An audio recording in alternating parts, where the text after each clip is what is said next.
This time of year, we all think of Santa, but have anyone ever stopped to think of all the trials and tribulations he has to go through just to get presents in your stockings every year?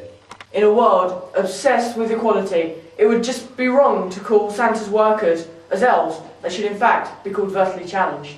Just think how many people leave a small shot of alcohol out for Santa to drink every Christmas Eve. Surely all that alcohol would be enough to make anyone intoxicated. He then continues to fly his sleigh in this state. Should he be pulled over?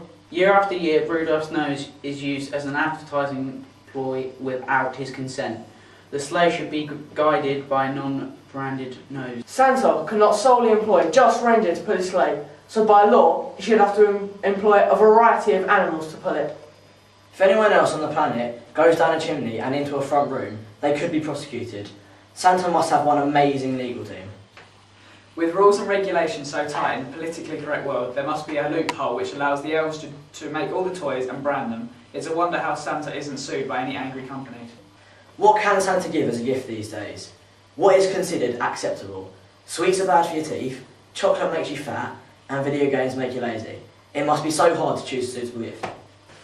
In a world obsessed with role models, is Santa really the kind of person the youth of today should wish to emulate?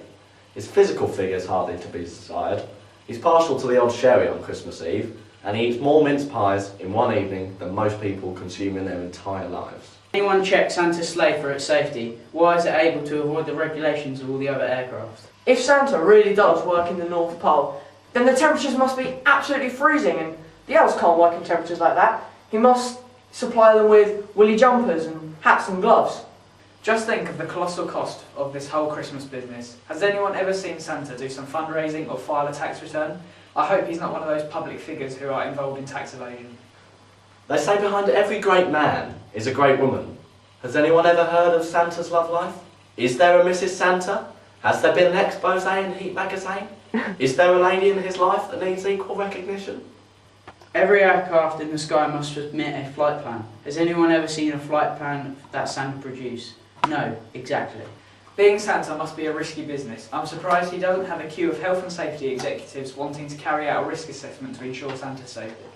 Even with all the problems we've outlined, it's still clear that Santa must be one amazing bloke to get round all these problems. Have a good Christmas.